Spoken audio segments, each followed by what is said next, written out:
La partie hobby intéresse. Parmi ces hobbies, il y a la danse. Et voilà. hum,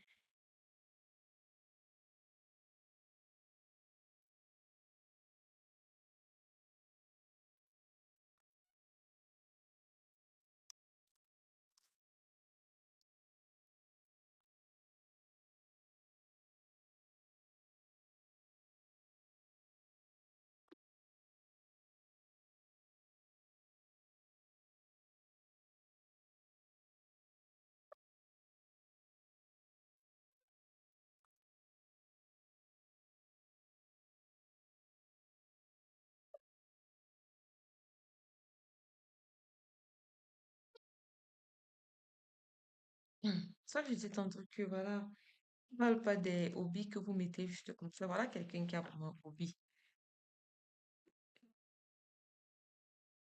Donc, je vais mettre un accent sur ces trophées. Voilà.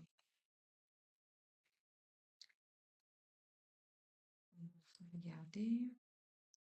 Je vais ajouter un autre hobby.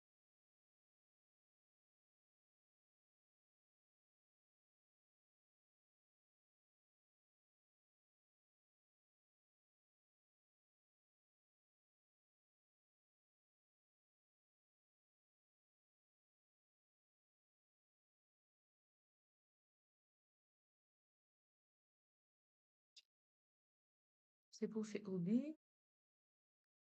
Une autre section qu'on peut également remplir, ce sont les skills. Je pense on n'a pas encore rempli de section skills. Voilà, pourtant, il était déjà là.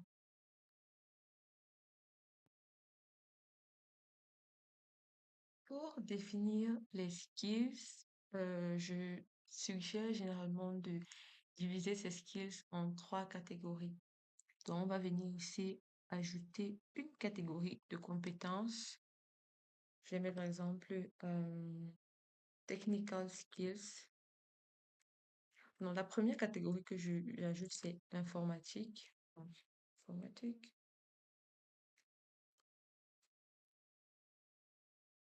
J'ajoute une deuxième catégorie qui est interpersonal skills. Donc, les soft skills en d'autres termes. Il faut pas, faut être doux avec mon anglais, s'il vous plaît. Et la troisième catégorie, technical skills. Voici ce que je suggère en termes de catégories. Dans les trois catégories, informatique, interpersonal skills and technical skills. Maintenant, on va aller remplir chaque catégorie avec ce qu'il faut y ajouter. Pour le faire, il faut venir à ce niveau où on écrit Search or Add a New Skills. Par exemple, là, je vais mettre comme skills euh, social, ajouter, euh, ambitious, ajoute. Ce sont par exemple les interpersonal skills que je suis en train d'ajouter. Dynamic.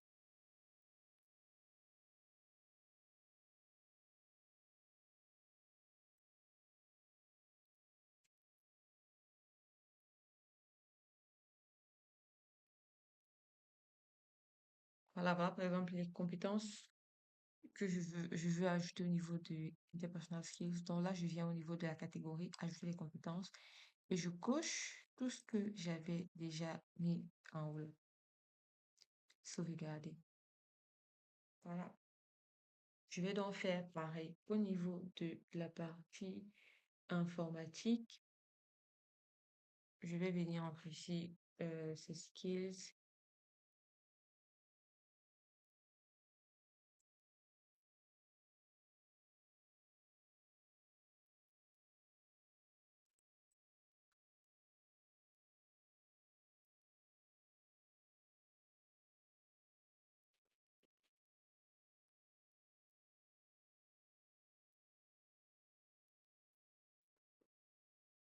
Donc là, je vais venir au niveau de informatique.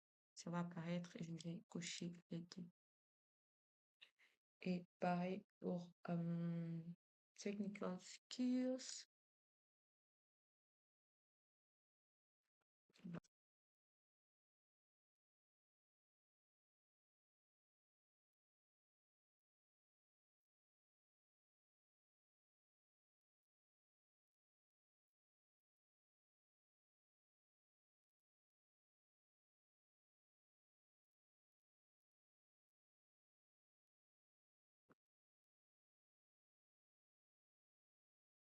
Elle vient à Technical Skills.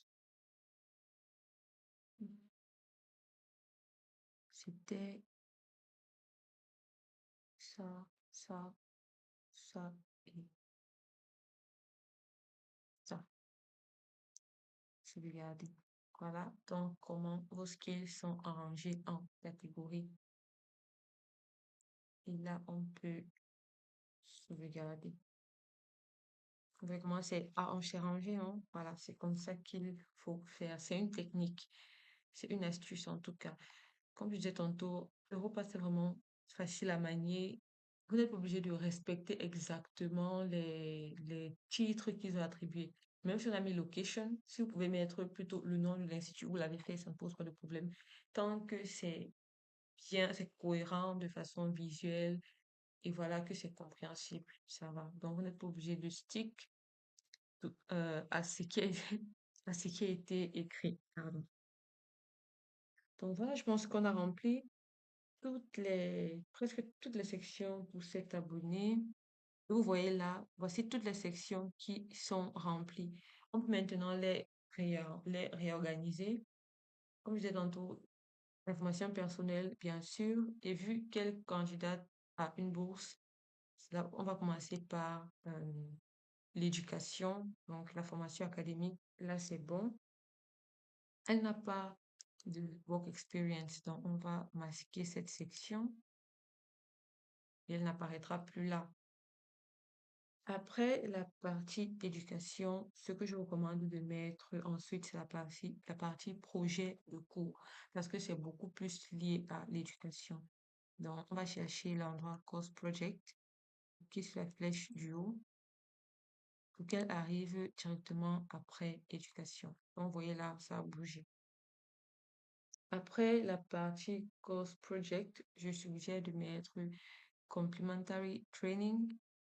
Donc, on va aller au niveau du complementary training, mettre la flèche du haut.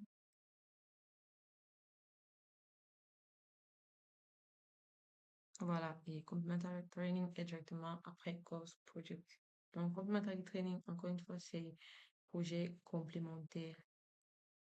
Après cela, je suggère également de mettre déjà la partie skills. Donc, la partie skills, on va commencer par mettre les langues. Donc, mode tongue, les language skills, c'est OK. Skills, informatique, interpersonnel, technical, c'est OK. Puis, volunteering, OK. Elle n'a pas de certification, donc on va masquer cette section. Puis, la partie hobbies. Voilà, c'est bon. Vous pouvez voir toutes les sections de son profil là. Et vous pouvez ajouter d'autres sections si vous en avez, par exemple, une expérience de travail, des awards, des publications, des personnes qui peuvent vous recommander, et ainsi de suite. C'est bon pour le remplissage du profil. La suite sera de créer le CV. Donc, on va cliquer sur plus d'actions et créer votre CV. Et c'est ça qu'on va faire dans la prochaine vidéo. Donc voilà, vous avez vu comment on remplit le profil. Et justement, lorsque votre profil est bien rempli, pour créer votre CV Europa, c'est tout simplement un jeu d'enfant. En plus, toutes vos informations sont là. Ça veut dire que lorsque vous aurez besoin d'un CV adapté à une autre formation, ça sera très facile de trier ce que vous voulez mettre dans le nouveau CV et vous avez un CV vraiment express. Merci encore à cet abonné. Le lien pour accéder à la plateforme CV Europass est dans la description de la vidéo. CV Design dans la description de la vidéo. Le catalogue de bourse également dans la description de la vidéo. Partagez cette vidéo à tous ceux à qui vous croyez que cette vidéo sera utile. On se voit dans la prochaine vidéo pour réaliser vraiment le CV. D'ici là, portez-vous bien. Bye bye and see you in the EU.